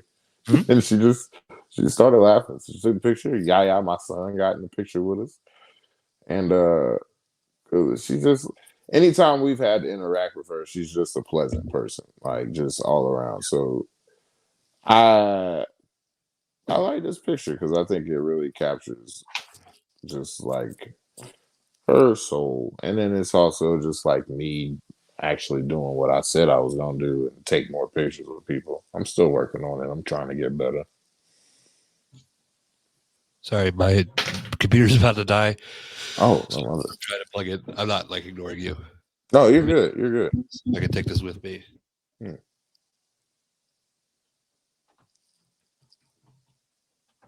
All right, we're back in business. So yeah, 100%. hopefully this experience will help you to remember to take pictures in general. Because if you look at all the memories that are behind them, this next picture, we touched on him earlier with TJ Boss, but this is a fucking cool picture. Just Yeah, this is my favorite. This is my favorite picture with him, like ever. This is up in BCW, up in New York. Um, they were doing this. They were doing this tag team thing, and they were like, "We want to bring Grit up." And me and TJ had just recently said we had wanted to start. We got paired together with the Syndicate, and then we broke Grit off from the Syndicate yeah, because we liked how well we worked together, and we figured when they first pitched the idea of the Syndicate together, they pitched me and Boss as the tag team of the unit. yeah, So we figured if we wanted to really be considered a serious tag team for PWX, that we needed to take tag team bookings elsewhere and get our tag chemistry up, get our name out there. And this was the first non PWX, non Fest booking that me and Boss had got as a tag team. And it was just, we got such a dope reception for this match from the crowd. Like something about the crowds in New York, man. This is not a knock on any crowd in any other area that I've wrestled in front of, but the energy we get from the crowds in New York is freaking ridiculous at times because it's unexplainable. You don't know what it is yeah, that makes them get behind who they get behind. But when they boo you, they really boo you, and when they cheer you, they really cheer you, and it means a lot either way. So like, we got a really dope reception, and it's a debut, so you never know how people are going to react to you when you come through that curtain that first time, especially on the indies where you haven't built your name up in a lot of areas yet. You're still in that trying to make yourself a household name phase. So this was just a big moment for me, and I like to look at this because me and Boston get a lot of tag bookings right now. We haven't really promoted ourselves as a tag team much lately, and we talk about putting ourselves back out there as a tag team unit and getting back out there and chasing tag team bookings again. So I like to look at this picture just to kind of remind myself of that sometimes and kind of reignite the potential fire of us really going on a run. We had this goal of wrestling um, Tama Tonga and Tonga Loa, Girls of Destiny. They had put out a post pre-COVID saying that they wanted to get out here and wrestle tag teams, and that was the end game was Grit versus God. But yeah. think COVID happened, and then now he's leaving Japan to go to what possibly could be greener pastures, and so we'll see how that plays out. But Yeah, I'd definitely like to see this tag team in action, preferably like the middle of the state. I would love that, definitely, Yeah, definitely. So we definitely said we want to get back into taking tag team bookings again. We're looking into it. We're going to get somebody to make us a graphic over these next week or so here, and yeah. see if we can kind of put some feelers out. See if we can get it rotated, get back in rotation with these tag team guys, show them what they missing. You know what I'm Mhm. Yeah, saying? yeah. Looking forward to it. Two pictures left. This picture right here, um, black and white, artsy. Yeah, so this is from the Canada trip. This is outside of the Heart House. Um, it was just Sigmund was like he told us before we'd even crossed into the border. He was like, "We're gonna stop at the Heart House because you just have to." And I think he's right. You do have to. Um, I've never been the biggest Bret Hart fan. Like, I'm a Michaels. I'm a Shawn Michaels guy. Yeah, But the Hart family in general, I respect tremendously. I was also an Owen guy, so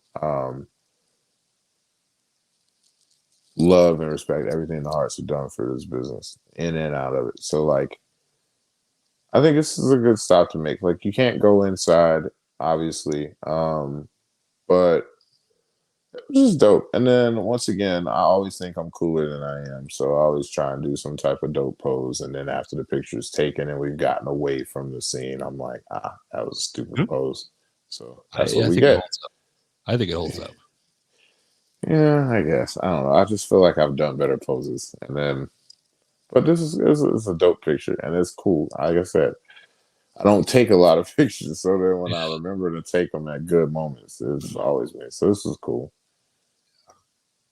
I think you probably could have gone inside. You got 5 wrestlers just show up. You're like, hey, we're here to see the dungeon. Well, Uh, true, true. yeah. But this is also the night. This is also the night after we got kicked out of the girls' house too. Okay. So Yeah. yeah, Yeah. yeah, yeah. So, uh, so this next picture, I decided to end on this because it's the most recent. I know that Ron Simmons is a goat. Yes, It'll just be kind of a good note to end on. yes. So this is at the most recent Ashe show. Ron was there. Um, it's not my first time interacting with Ron. I've been on a couple shows with him, and there's a list of like legends in this business and Hall of Famers. You hear, you don't meet your heroes and things like that. And then you hear all these horror stories about like people meeting the legends and Hall of Famers and they turn out to be like pieces of shit and stuff like that. But there's a list of like legends and Hall of Famers that rule just does not apply to. And Ron Simmons is at the top of that list. Every show I've been at with Ron for wrestling, it doesn't matter what the promotion is. It doesn't matter how many matches are on the card. It doesn't matter how much stuff they have Ron doing on that show. From the time that opening bell rings to the time that last bell closes, Ron watches every single match on that show. And if you are bold enough to ask him for a critique on your match, he will give you a detailed critique on your match. He will remember everything that he saw in your match and go over it with you because he truly cares about making people get better if they want to get better, which is why he doesn't offer the advice. He waits for you to come up to him and ask for it. I sat there and listened. I didn't wrestle at the last Ashe show. I accompanied Yaya to the ring. Um, so he obviously there's no critique from me. I didn't do anything. But I sat in and just listened to him critique Ya. And then this was actually a pretty dope moment. It was after the show. And like I said, I'm not good about taking pictures. I've been saying lately I was going to do better, especially with guys that I respect and look up to in this business. And, um, Ron is at the top of the list. I need a picture with Ron. So this is actually a really dope moment. So Yaya's dad, his real dad, not me, the joke one. Ron Simmons is like his favorite wrestler of all time. So we're backstage. Me and Yaya are on a high because the show was great in our opinion, and we just love that. And we're talking to Ron backstage, just sitting under the learning tree, listening to him talk about the show and about wrestling. Him telling us how he feels rejuvenated from that show because there was a lot of good stuff that he kind of felt like was missing in wrestling today that he saw on the show itself. Yeah. And Ya asked him if he could do him a favor, and he told him yeah. So Ya called his dad and didn't tell him that it was Ron Simmons on the phone, and let Ron talk to his dad. And you could hear Yaya's dad on the other end of the phone. It was just like a kid on Christmas, Yeah. like just super excited. And Ya had like the biggest smile on his face. And I was just like, I live for moments for that. Like, it doesn't have to happen to me. I just live for it for everybody. I like when people experience joyful moments like that. And so, right after it, Yeah, I was like, "Do you?" He was like, "Thank you so much, thank you so much." And I was like, "No problem." And he was like, "Do you mind if I get a picture?" And Ron was like, "Yeah, sure." So he took a picture with Yeah, and I was just sitting there looking like, "Dang, that's so cool! It's such a dope moment." And Yeah. Ron was like, "You look like you want to ask for a picture." I said, "I do." Mhm. He was like, "He's like, come on." I was like, "All right, cool." And I was like, "All right," because I didn't feel like I get in my head about a lot of stuff sometimes. So I didn't feel like that was my moment to ask for the picture. I was like, him and y'all just had this whole moment with his dad. Like, it feels weird for me to be like, can I get a picture too? You know, in Yeah. my head too. So I wanted the picture, but I didn't know if it was appropriate for me to ask. So when he asked, it just like made my day. So like this, anytime you see a picture like this where I got that weird ass hand sign that I don't know what I do it for. I just be pointing like this, and my tongue's out. 9 times out of 10, it's genuine joy, and I just don't know what the fuck to do. So that's Yeah. what you get, and that's what this moment is. Because I've looked up to Ron. Ernie Ladd is like my all-time favorite wrestler of all time, but Ron Simmons was a very close second. Just because him in the ring has just always been impressive to me, and then like once he got into the APA phase, and him and Bradshaw just it wasn't about the wrestling. It was just about beating ass. And I love that so much. I was like, Yeah. it was perfect. And he like Ron Simmons looks like in my head growing up looked like a lot of my uncles. Like I could show you pictures of my uncles growing up and you could probably see where I would see the similarities. You may not agree that they look alike, but you would look at the picture and be like, I can see why Reyhan thinks they look alike. And in my head, he always looked like he was related to my dad's side of the family. My dad has a lot of brothers. It's like 6 of them. So in my head, I'm like, that's the seventh brother. Mhm. Because he's around the same age as a lot Yeah. of them. They look similar and they're very. He has roots in North Carolina. So, and that's where my dad's side of the family's from. So, Could be. it could be. You never know. But it was just a cool moment. Is him and Godfather are the two guys that I've got pictures with.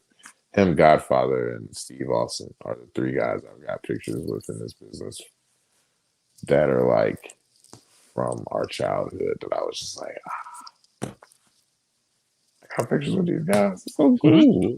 Yeah. So yeah, but That's awesome. I just love Ron. He's just such a dope person. I always say like top two guys you ever meet in professional wrestling. Top two Hall of Famers you're ever gonna meet in professional wrestling will always be Ron Simmons and Teddy Long. The two Yeah. favorite people backstage ever, like ever. And they were both at this show, and it was just so funny because you can see the friendship they've built over all these decades with each other. And it's funny because it looks a lot like how your friendship with your friends would look. Yeah. And it's just funny to see guys that you grew up respecting act like how you and your friends act. Like at the Ashe show, we're backstage and they're introducing Teddy. And this local talent group made a theme song for Teddy that they just did on a whim. And Darius heard it. And it's really dope, very catchy. And he asked him if they could perform it there. Teddy heard it and fell in love with the song. And now he's using it like as his actual theme song. But they're playing the song and Teddy's waiting to go out, waiting for the beat to drop. And Ron's sitting in Gorilla with us because our match with Ya's match with Sonny is right after this segment. So we're waiting. And as the music's playing and they're doing the over the mic intro with Teddy, Ron's just in the back going, boo, boo. And Teddy's like, shut the hell up, player. And he's like, boo. Just like going back and forth. And I'm just cracking up because I'm like, this is exactly how like me, Yaya, and Ian be acting towards each other, Mike and Bobby and Darius. Like this is literally how we treat like Sundays we'll get up and go to Darius' crib and play like 2K or Mortal Kombat or something, goofing off. And how they were talking to each other the whole day was how we talked to each other the whole day. Just Yeah. nothing but shit talking back and forth. And it's just great. Because it's all in love, but it's so funny to watch. Oh yeah. especially the older generation, like because Yeah, it's so much longer, and it has, and their insults are just 10 times funnier than yeah, than anything we come up with now. So I laugh. I love what I call old man insults. I love yeah, those joints. Yeah. had to be more creative with them because you couldn't just be like, "Hey, you're fucking dumb." You had to like, you had to Right, get it. exactly. Yeah, you gotta spark the juices. Yeah, So, but oh yeah, I always say like the older generation always has creative ways of saying things. I always like to joke around and say I'm trying to find like my old man phrases that I say. I got one. One really solid one. Every time I say it and someone hears it for the first time, they'll be like, "That's your old man phrase, ain't it?" I say, "Yeah, that's a good one." You want to hear it? yeah, yeah. All right, cool. So it works really well with women, but it's not anything offensive or nothing like that. It's how it's the southerner in me and how I react with women. It works well, but it works well with guys too. So like you go in somewhere and they're like, hey, how you doing? And they'll be like, good. And they'll be like, how are you? And I'm like, well, baby, if I was doing any better, I'd be good looking. And just be like, see, yeah, that's a Oh good one, yeah, right? Yeah, I it's think when really you say that, good. you automatically get like a cane. Like all of a sudden, Exact, it just pops into your head. exactly. Yeah, I feel like I need a cane when I say it every time. yeah. It's it's the perfect one I got. I want like, You got to be leaning on something when you say it. Like you can't say it when you're yeah, standing straight up. Yeah, exactly. See, you see the vision. You see the vision. yeah, yeah. I see.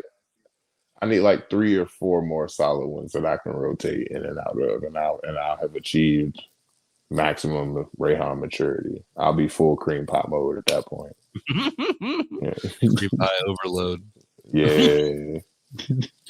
Awesome. Well, we started on cream pies. We're ending on cream pies. This was very fun. Thank you so much for taking the time to talk with me. No Uh, problem. I enjoy it. yeah.